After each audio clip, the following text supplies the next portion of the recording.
What's good, you guys? James here again. Season 38 is officially over, and we are moving on to season 39. Deck profile for you guys in terms of Nephthys, and we'll get this show on the road. Before we get things started on the deck profile, be sure to like, comment, subscribe, and share. Smash the notification bell to keep yourself constantly updated. Also, be sure to use my campaign code in the description below if you are a brand new Master Duel player or a returning player after one full month of missing gameplay. Deck profile of Nephthys. First things first, we'll start off fresh with the monsters. Sacred Phoenix of Nephthys, the OG, nothing more, nothing less. So the way how Nephthys works is during your next standby phase specifically, they pretty much have effects when they're being destroyed by card effect in any shape or form, and they have to maintain themselves in a graveyard for their effects to work. So OG Sacred Phoenix, he is your reborn and a built-in heavy storm. Why not? Because in Master Duel, even though they gave us one heavy storm, but in the TCG specifically, if TCG Konami won't give us heavy storm, I figured why not have Sacred Phoenix for the sake of heavy storm, which doesn't really or does really defeat the purpose of that matter? Who knows? And then of course, the access to the OG Sacred Phoenix by any means necessary, which is Hannah Nephthys. Not once a turn, this lets you tribute this card and one other monster in terms of you control. Special one Sacred Phoenix, the OG, from your hand or deck. And again, if you don't have anything else to keep yourself access to keep it going, this lets you put up with the most nice setup for that matter. And then 3 Disciple, 1 Matriarch, Chronicler, and Defender. So in order for you to play the game with this main deck version of Nephthys, they are all about nothing but destruction effects, and they have to stay in the graveyard as in 2 turns later in order for their bonus effects to work in terms of the graveyard. Matriarch's graveyard effect when being destroyed is she reborns herself and the effects are still alive, which is nice. Chronicler's destruction effect lets you get any Nephthys card from your grave to hand that's not Chronicler, spell/trap included. Defender lets you kill another Nephthys monster from your deck that's not Defender, which is nice. And then Disciples destruction effect, she is the Stratos of Nephthys spell traps. In terms of on-field effects, the way it works is that during your main phase, in terms of the Nephthys girls on the field specifically, they can let you destroy 1 card from your hand, and if you do, this lets you gain supernatural effects. Matriarch's on-field effect is target 1 level 4 Nephthys monster in your graveyard that's not Matriarch. It's monster reborn in defense, but negate its effects. Disciples on-field effect is Stratos of Nephthys monster. Chronicler's on-field effect is this lets you recur any Nephthys card in terms of grave to hand that's not Chronicler. And then Defender's on-field effect is special 1 level 4 lower Nephthys from your hand that's not Defender and effects are still alive. And as for the Nephthys rituals, 3 Conductor, 2 Devotee, and 1 Cerulean Sacred Phoenix. So, of course, to pair with the ritual monsters, would be the ritual spells of 3 Rebirth of Nephthys. So, Rebirth of Nephthys, it's basically ritual summon, nothing more, nothing less. But if you were to tribute Cerulean Sacred or Devotee, this lets you does not target, kill one card anywhere on the field. Conductor, in terms of on field, is that first chance she gets Ritual Shoken, she lets you special one Nephthys ritual from your hand or deck that's not Conductor, and it is treated as a ritual summon. Devotee's ritual summoning ability is, by triggering this lets you special one Nephthys from your deck. Also, during your end phase, if you don't do anything with that Devotee herself gets killed. And then their graveyard effects for the Nephthys girls, if Conductor ends up tributed or killed by a Nephthys card, spell/trap included, you can activate this.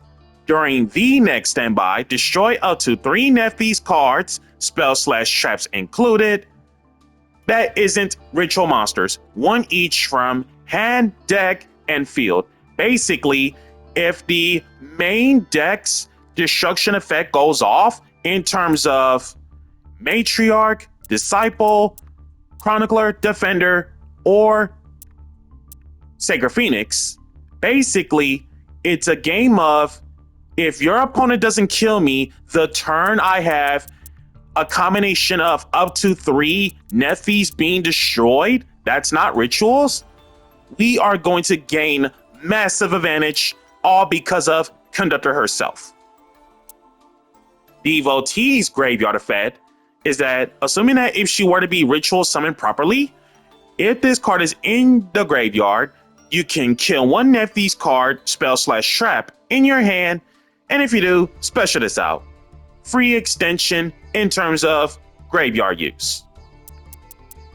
And then Cerulean Sacred Phoenix, card doesn't see too much play, I think, in terms of keeping control with it, but at the same time, it's where Cerulean Sacred is pretty much more of a big beater of all big beaters in terms of Nephthys. So when it comes to Cerulean Sacred Phoenix, the on-field effect in terms of main phase, just to remember, it only kills monsters, not cards, monsters. When it comes to Cerulean Sacred Phoenix, the case is you can destroy Nephthys cards in your hand and or face-up field, then does not target, destroy an equal number of monsters your opponent controls. So once again, monsters, not cards your opponent controls. I literally learned my lesson from that Plan B video when that video was up. And then during your next standby, if for some reason Cerulean Sacred Phoenix gets killed and ends up sent to the graveyard, it lets you free special it back from the graveyard and its effects are still live. And then the rest of the Nephthys / non-engine, to go with the 3 Rebirth, 3 Pre-Prep, Basic, for the sake of Devotee and or Cerulean Sacred Phoenix, to go with the Rebirth, of course. Last Hope of Nephthys, it's literally Scrap Dragon of Nephthys, hard once, and then Awakening of Nephthys, 300 boost is nice, and then once this face-up card gets killed, while it's in a spell trap zone for that matter, in terms of destruction, this lets you get 1 Nephthys from your hand, deck, or graveyard in terms of special it out, but if you don't do anything with it, it gets killed. Most cases, when it comes to the destruction in terms of Awakening of Nephthys, generally the idea is if you can get it off from Conductor or from your opponent's turn specifically, you basically gain another additional effect in terms of which main deck Nephthys that's not any ritual nor the hand in terms of destruction effects. And then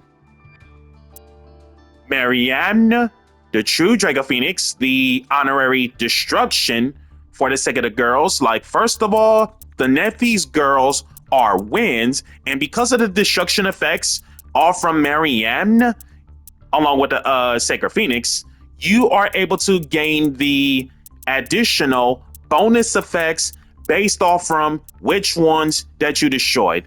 Now, when it comes to Mariamne, in this specific maneuver, if you somehow manage to kill off 2 wins specifically, most cases it's usually be either Matriarch, Disciple, Chronicler, or Defender. So if for some reason you manage to kill off 2 wins all from Mariamne, this lets you banish the top 4 of your opponent's deck, and by banish pile, face up. The banish, the top 4, comes up in niche situations. I pretty much find her to be like the wind version of Runic, which is absolute bananas. And then trap trick targets in terms of trap lineup because it's small anyway. So aside from Awakening as mentioned, the one trap trick for the sake of the 3 Imperm as well as 2 Wind Art Miyabi because the Nephthys girls are wins. So in case if they were to hand trap you in terms of on-field effects of Conductor, Devotee, or any of the Nephthys girls in terms of on-field effects, you could just dodge the hand traps with Wind Art, so that way it's literally no pressure. And because it's Wind Art Miyabi, you're putting cards back to the bottom of the deck instead of destroying it, so that way they gain no value, which is nice. And then spell lineup: Blizzard, Call By, 2 Cosmic Cyclone, 2 Forbidden Chalice, 1 Triple Tactic Talent, Feather Duster, and 3 Dark Hole. 3 Dark Hole, not Raigeki, because we want the main deck girls that's not rituals to destroy themselves so that they gain bonus benefit effects in case if we don't have anything else to keep our offenses going. And then extra deck, just the 1XZ Daigusto Phoenix. This card comes up in every niche situation in terms of double attack, especially the fact that if you can have either Devotee or even Conductor, because Conductor, for one, she has the biggest beat sticks. You can just pretty much have Conductor able to attack twice thanks to Daigusto Phoenix, and it's basically 4,000 damage on point, which is absolutely nice. Salamangreat Amirage.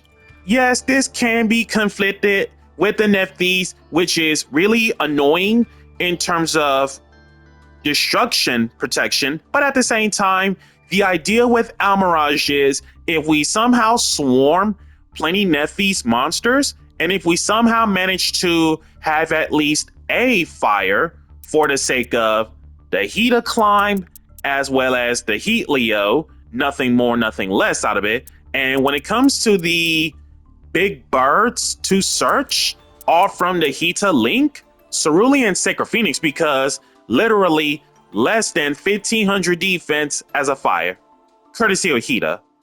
Same thing with Sacred Preserver, which we will get into for a bit.